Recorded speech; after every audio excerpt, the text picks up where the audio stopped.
Hey there, welcome back. You are listening to Side Hustle School. I'm your host, Chris Guillebeau. Hope you enjoyed yesterday's story about the small email list that grows to almost 300,000 people, makes more than $1 million. I had a feeling that one would be a crowd favorite, and so far it seems a lot of people like it. Now, today's story is also great, but it's quite different. It's about an elementary school teacher who starts a side hustle that makes it on the Today Show. And it all began with a Facebook photo. I often talk about how paying attention to frustrations is a good way to get hustle ideas. Well, this story relates directly to a frustration of this school teacher. And I'll tell you about it right after this.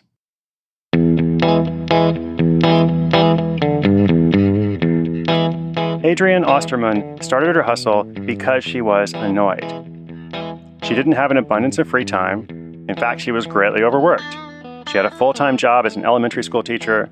She was also a single mom, had a whole host of other personal demands. So it's not like she was sitting around and said, hey, what should I do with this extra 15 hours a week? No, as I said, she was annoyed. And it all started with a Facebook photo. A friend posted her 2 children in their team shirts, ready to cheer on the New York Giants at a game one afternoon. The middle school-aged daughter had a mud mask on her face, and the caption read, "My kids have their game face on." Adrienne thought, wouldn't it be great if she could treat her skin in the Giants colors? Now, her own daughter happened to be visiting this weekend, who is a University of Connecticut graduate and devoted fan. Adrienne asked if she or any of her friends ever painted their faces at the UConn football games they often attended while tailgating with their friends. Her response was quick and to the point. No, Mom, it would make our face break out. Adrienne started asking her friends directly about their experiences with the face paints available on the market. One told her she once bought eye black from a party store and it left little pimples along the sides of her face. Another said she had tried it and it would run in the rain and smear easily. One girl had a green arm 3 days after her event because the paint she used stained her skin so badly.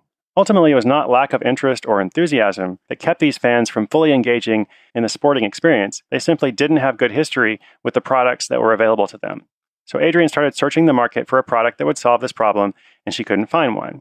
What she did find, however, was article after article about how toxic traditional face paints are. And over the next couple of months, she made it her mission to develop a product that went beyond not just being bad for you, but to one that could actually benefit you. As part of this mission, she wrote up a list of requirements. First, every ingredient had to have a benefit to the skin. It had to function in the elements. It needed to stay on and stay where you put it. It had to be water resistant and contain a sunscreen. It had to be natural and organic, come in team-inspired colors. It had to wash off easily and not stain clothes. She couldn't believe there wasn't something like this out there. She felt that consumers should have a healthier option. Over the next several months, she worked hard keeping her startup costs low. She used the free law clinic at her state university to help with trademark and patent searches. She used her American Express rewards points to buy raw materials for experimenting, and so on. She did all this research on her own time. She used her nights and weekends for the physical experiment with making the actual formula. It wasn't easy, and it wasn't always fun, but she was determined. Adrienne has always been creative. After much trial and error, lots of mixing up ingredients in her kitchen and bathroom with unwavering determination, she was happy with the recipe. All of those must-haves from her list were met. She now had a product, and she decided to call it Fan Mask.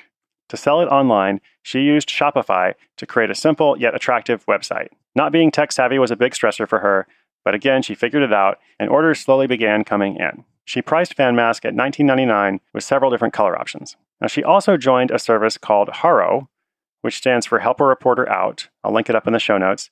And this resource connects journalists with sources. It's a free resource. I've used it before myself. It can definitely be helpful. And for Adrienne, it was extremely helpful because through the service, she heard about a query from a Today Show producer looking for summertime sports products. And the show ended up featuring Fan Mask in a very short segment. Now, when I say very short, her product was actually featured on the show for just 2 seconds. However, there are a lot of people watching the Today Show. So that brief exposure in that short segment was enough to immediately bring new customers and inquiries to her site less than 10 minutes later. And this continued throughout the day, the next day, on into the following week. It gave her the motivation to keep working on her project, to continue investing in it, and to see where she could take it next.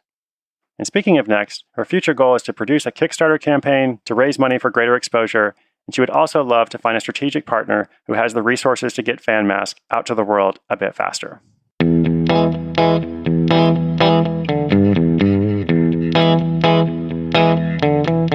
So what can we learn from Adrienne's story? Now, first of all, I think this product presents a bit of a marketing challenge. And the challenge is Most people in the market for buying face paint, they don't realize that it's toxic. It's not like it says, hey, this is bad for you on the bottle. So you first have to educate your market, which is kind of a high-level task.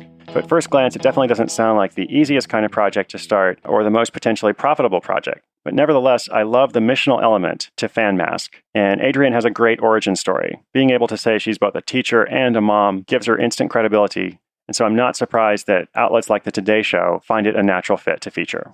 In fact, it's almost easier to get a project like this featured in that kind of major mainstream media than it is to get something like Scott's email newsletter that we heard about yesterday. Now, obviously, if you compare the two, that email newsletter is reaching a lot more people, much more profitable. So it's better in that way. But manufacturing this kind of alternative face paint can be a more interesting and attractive story for producers at places like the Today Show who are looking to feature new products for their audience. So pros and cons to everything, of course. Now, Adrienne also mentioned that she used Shopify.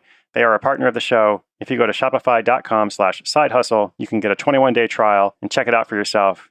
Adrienne's experience with Shopify was that even though she felt overwhelmed with tech stuff, it was very easy to get started. And she had much more of a challenge figuring out how to actually make the product than she did getting it online, getting her payment system set up. All the stuff that she was intimidated by in the first place ended up being a lot simpler than she expected. Adrienne found initial success and created her own product while responding to a frustration. If you listen to these stories, begin applying them to your own hustle, pay attention to frustrations and annoyances that you see in your daily life, you will see results too. Remember, inspiration is good, but inspiration combined with action